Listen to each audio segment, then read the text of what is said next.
Video को एक like करना बिल्कुल भी ना भूलें।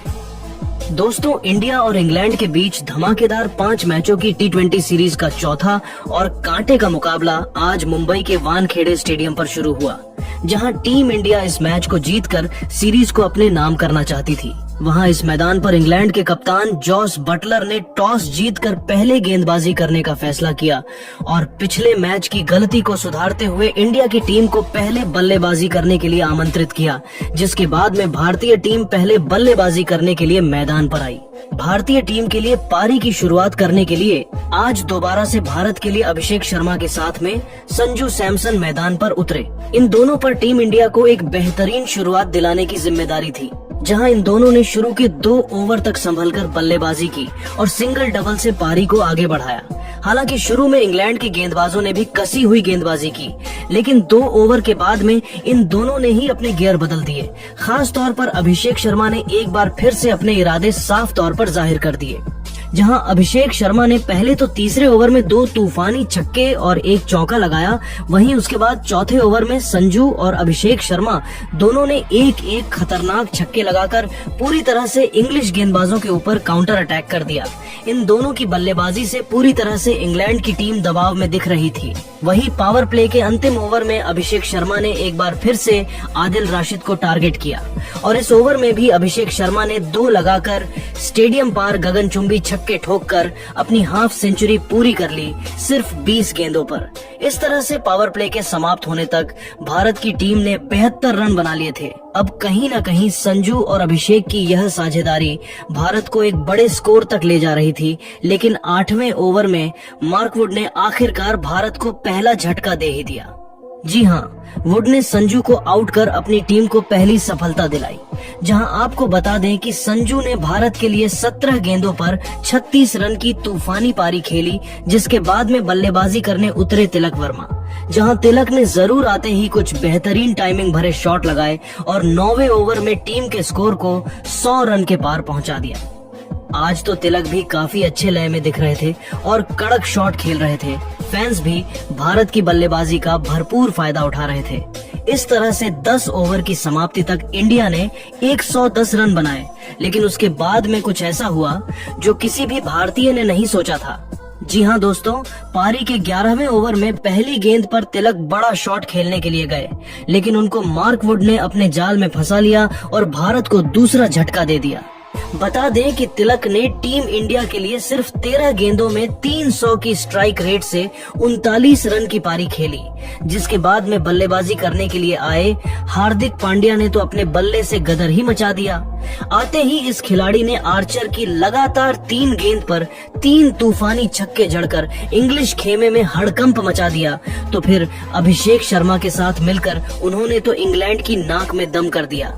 खास तौर पर हार्दिक तो सर पर कफन बांधकर उतरे थे, लेकिन दोस्तों उनकी यह रणनीति ज्यादा लंबी नहीं चली। जहां हार्दिक पांड्या केवल 16 गेंद पर 38 रनों की खौफनाक पारी खेलकर वापस लौट गए।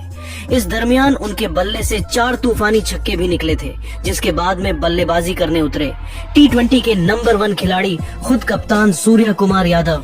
अब सूर्य और अभिषेक पर टीम को एक अच्छे स्कोर तक पहुंचाने की जिम्मेदारी थी। जहां आपको बता दें कि इन दोनों ने 2 विकेट गिरने के बाद में सूझबूझ के साथ में बल्लेबाजी की और सिंगल डबल से पारी को आगे बढ़ाया। हालांकि 15वें ओवर में जरूर एक बार फिर से अभिषेक ने अपने हाथ खोले और इस ओवर में उनके बल्ले से एक बार फिर से 1 चौका और 2 ताबड़तोड़ छक्के देखने को मिले। अब संजू सैमसन एक बार फिर से अपने शतक की ओर तेजी से बढ़ रहे थे। वहीं 15 ओवर की समाप्ति तक इंडिया का स्कोर भी 173 रन तक पहुंच गया था, लेकिन 16वें ओवर में आखिरकार भारत को बड़ा झटका लग ही गया। इस ओवर में अभिषेक बड़ा शॉट खेलने के चक्कर में जोफ्रा आर्चर का शिकार बन गए। बता दें कि अभिषेक ने इंडिया के लिए 42 गेंदों पर 76 रन की पारी खेली, जहां इस पारी में उनके बल्ले से 7 छक्के और 5 चौके निकले। उसके बाद में सूर्य का साथ देने के लिए मैच फिनिशर रिंकू सिंह तूफान बनकर मैदान पर उतरे। इनको बखूबी पता था कि इनको लास्ट में कैसे बल्लेबाजी करनी है, जहां आपको बता दें कि आते ही रिंकू ने दूसरी ही गेंद पर एक गगनचुंबी छक्का जड़ दिया और अपना इंटेंट साफ जाहिर कर दिया, जिसके बाद सूर्या ने भी अपने हाथ खोले और 17वें ओवर में सूर्या के बल्ले से 3 टाइमिंग भरे चौके निकले। वहीं रिंकू और सूर्या ने 18वें ओवर में अपनी टीम के स्कोर को भी 200 रन के पार पहुंचा दिया। अब कहीं न कहीं पूरी तरह से इंग्लैंड बैकफुट पर नजर आ रही थी, जिसके बाद अंतिम के 2 ओवर में इन दोनों ने जो बल्लेबाजी की वो वाकई में देखने लायक थी। इन दोनों ने अंतिम के 2 ओवर में 49 रन कूद डाले। जहां अंतिम 2 ओवर में रिंकू के बल्ले से 3 तूफानी छक्के देखने को मिले, तो वही कप्तान सूर्य ने भी 2 आसमानी छक्के और एक चौका लगाया। इस तरह से टीम इंडिया ने पहले बल्लेबाजी करते हुए 20 ओवर में 260 रन बनाए, जहां भारत के लिए रिंकू ने एक बार फिर से फिनिशिंग टच देते हुए 21 गेंदों पर 55 रन बनाए। इस दरमियान उनके बल्ले से 6 खतरनाक छक्के भी निकले थे। वही सूर्य ने भी 49 रन की पारी खेली।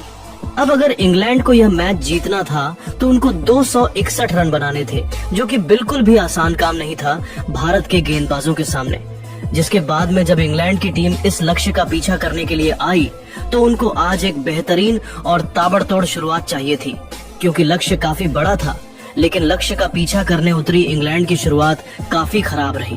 पहले ही ओवर में जोस बटलर को अर्शदीप सिंह ने इन स्विंग गेंद डालकर क्लीन बोल्ड कर दिया और इंडिया को पहली सफलता दिलाई। जहां आपको बता दें कि इंग्लिश कप्तान बटलर अपना खाता भी नहीं खोल पाए, जिसके बाद में बैटिंग करने के लिए आए हैरी ब्रुक ने आते ही भारत के गेंदबाजों पर काउंटर अटैक किया और उनका साथ फील सॉल्ट ने दिया। वह एक छोर से लगातार ताबड़तोड़ बैटिंग कर रहे थे और तेजी से अपनी टीम के स्कोर को आगे बढ़ा रहे थे। वहीं हैरी ब्रुक भी उनका अच्छा साथ दे रहे थे। इन दोनों ने देखते ही देखते सिर्फ और सिर्फ 4 ओवर में अपनी टीम को 60 रन के पार पहुंचा दिया। लेकिन अब टीम इंडिया को विकेट की जरूरत थी और उसके बाद कप्तान सूर्य ने गेंद रवि बिश्नोई को थमाई और बिश्नोई ने आते ही पावर प्ले के अंतिम ओवर में जो गेंदबाजी की उसने मैच को ही पलट दिया। बिश्नोई ने दोनों सेट बल्लेबाजों को आउट कर दिया और इंडिया को बड़ी सफलता दिला दी, जहां साल्ट ने 16 गेंदों पर 36 रन बनाए। वहीं दूसरी ओर बल्लेबाजी कर रहे ब्रुक ने 8 गेंदों पर सिर्फ 12 रन बनाए। इस तरह से पावर प्ले के अंदर इंग्लैंड की टीम ने 64 रन बना लिए, जिसके बाद जरूर लियम लिविंगस्टोन और जेकब बैथल ने कुछ अटैकिंग शॉट खेले और भारत के गेंदबाजी लाइनअप पर काउंटर अटैक करने की कोशिश की। खास तौर पर आज वह काफी ही अटैकिंग बैटिंग कर रहे थे और भारत के हर गेंदबाज के खिलाफ बड़ा शॉट खेल रहे थे। हालांकि इंडिया के पास में काफी रन थे। इन दोनों ने 10 ओवर तक इंग्लैंड की टीम को 100 रन के पार भी पहुंचा दिया था।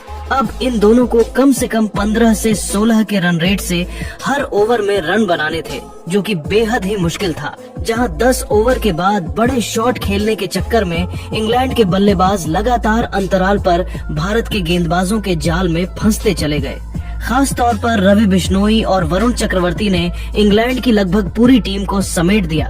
जहां आपको बता दें कि पहले तो 13वें ओवर में बिश्नोई ने 2 झटके दिए अंग्रेजों को। उन्होंने लिविंगस्टोन को 30 रन के निजी स्कोर पर आउट कर दिया और इसी ओवर में बेथल को भी 13 रन के स्कोर पर LBW कर दिया।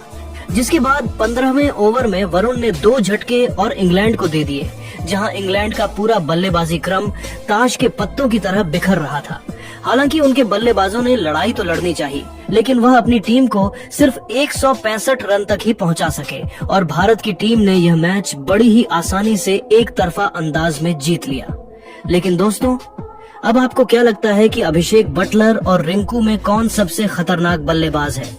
अपनी कीमती राय नीचे कमेंट करके जरूर बताइए और ऐसी ही शानदार खबरों के लिए हमारे इस वीडियो को लाइक और चैनल को सब्सक्राइब करना ना भूले। धन्यवाद करना।